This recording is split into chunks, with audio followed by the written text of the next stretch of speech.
Hi guys. Okay, so I have kind of a random, not random, but just different video for you guys today. I wanted to talk about my Discworld collection by Terry Pratchett.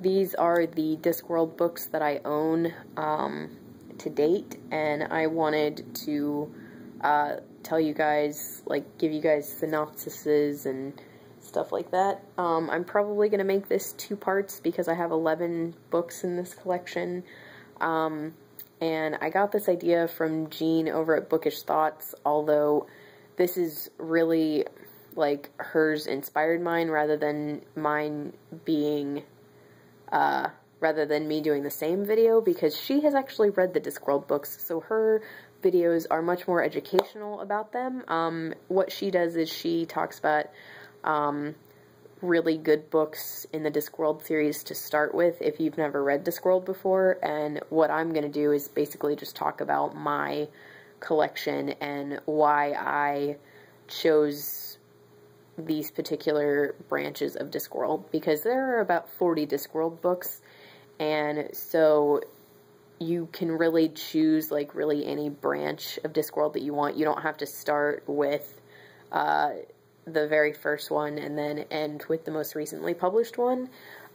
You can kind of pick and choose as you go, because most of them are standalone and they all have their own little grouping, if you will.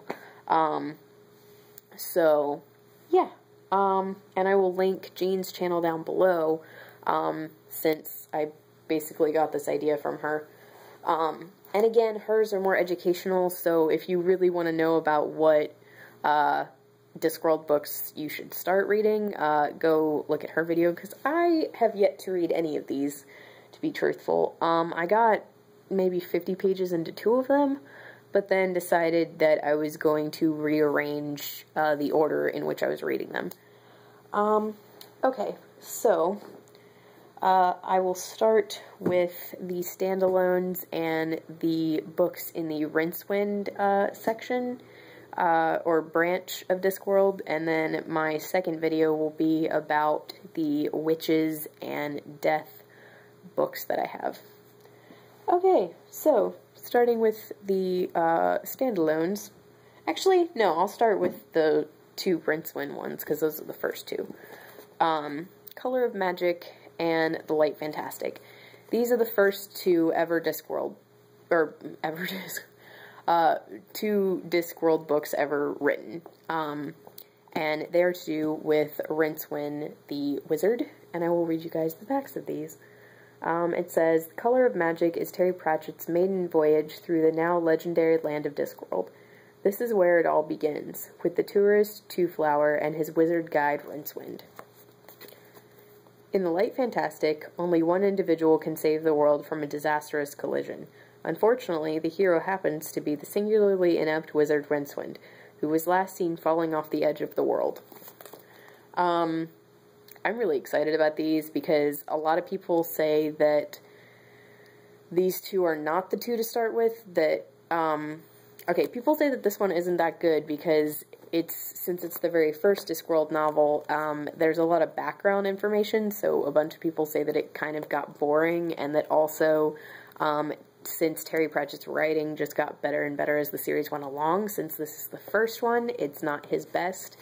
However, I am really excited about it because, first of all, people say that Light Fantastic is where all the action is, so they say that if you kind of read these right back to back as if they are one book, it's a lot better. But also, I don't know, people say don't start with it, but the thing is that I want to know what the introduction, I want to know about the real introduction to the world rather than kind of having to accumulate information as I go through all the different books.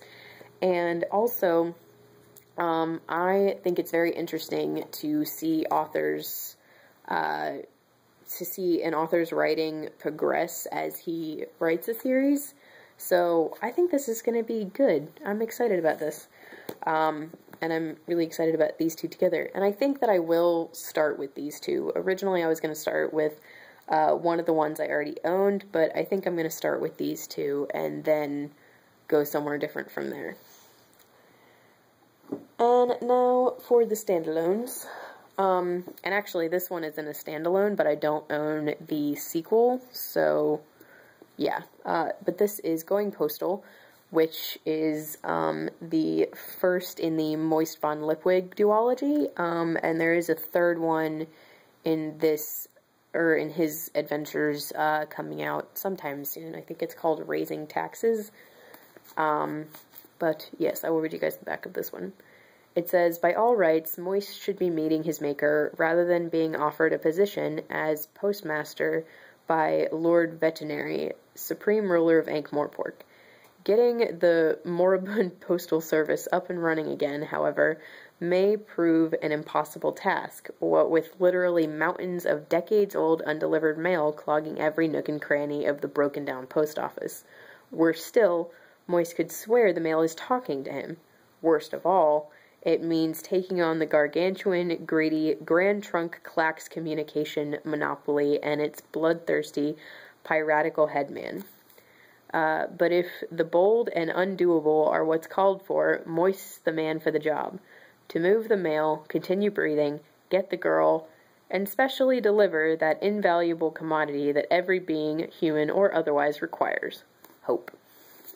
This was one of the ones that I started reading, and it was really enjoyable, but then I think what happened was another book was getting my attention more, and also, this was when I decided to kind of reorder the order in which I was going to read these, so, yes, but I am very excited to get back to this at some point.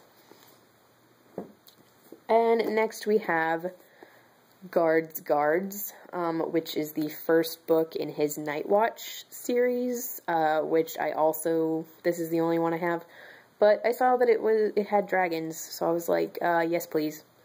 But yes, I will read you guys the backs of this one, or not backs, not plural, just singular. Anyway, it says, here there be dragons, and the denizens of Ankh-Morpork wish one huge fire-breather would return from whence it came. Long believed extinct, a superb specimen of Draco nobilis, noble dragon, for those who don't understand italics, has appeared in Discworld's greatest city. Not only does this unwelcome visitor have a nasty habit of charboiling everything in its path, in rather short order it is crowned king. It is a noble dragon, after all. Meanwhile, back at Unseen University, an ancient and long-forgotten volume, The Summoning of Dragons, is missing from the library's shelves. To the rescue come Captain Vim's Constable Carrot and the rest of the Night Watch, who, along with other brave citizens, risk everything, including a good roasting, to dethrone the flying monarch and restore order to Ankh-Morpork before it's burned to a crisp. A rare tale, well done as only Terry Pratchett can. That just sounds really fun, and since I started Game of Thrones before I started this, I was like, ooh, Night Watch, and then I was like, ooh, dragons. So, yeah, I'm excited about this one. And then we have Eric, which is a standalone, and I think this is also considered, like, either a young adult or YA novel, and the great thing is that this is a parody of Faust, which I have seen Faust as an opera, and I freaking love it, so I was really excited about this one. I will read you guys the back of this one. It says, Discworld's only demonology hacker, Eric, is about to make life very difficult for the rest of Ankh-Morpork's denizens. This would-be Faust is very bad at his work. That is. I'm sorry, I messed that up. All he wants is to fulfill 3 little wishes. To live forever, to be master of the universe, and to have a stylin' hot babe.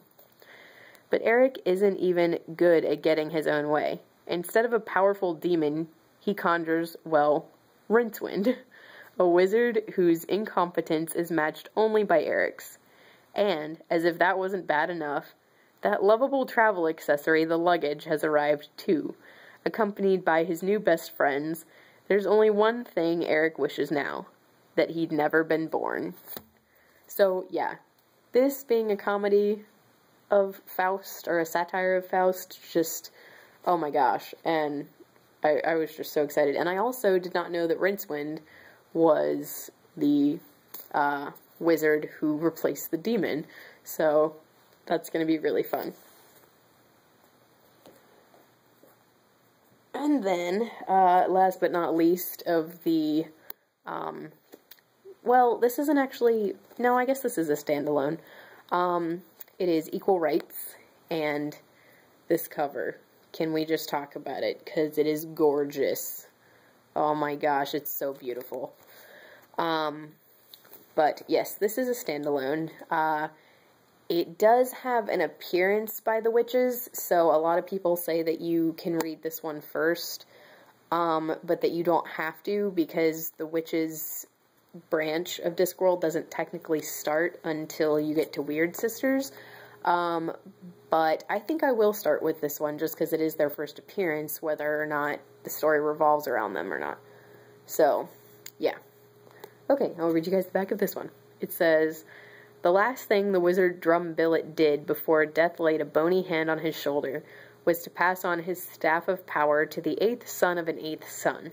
Unfortunately for his colleagues in the chauvinistic, not to say misogynistic, world of magic, he failed to check on the newborn baby's sex." So, this is about the first female wizard in Discworld. And yes, female wizards are different than witches, and I just, oh my gosh, I'm so excited about this one. It just looks so good. Okay, so that's the end of my first part of my Discworld collection by Terry Pratchett. Those are my standalones and the first 2 books in the Rincewind branch of Discworld. And next up, in part 2, I will talk about my witches books and my death books.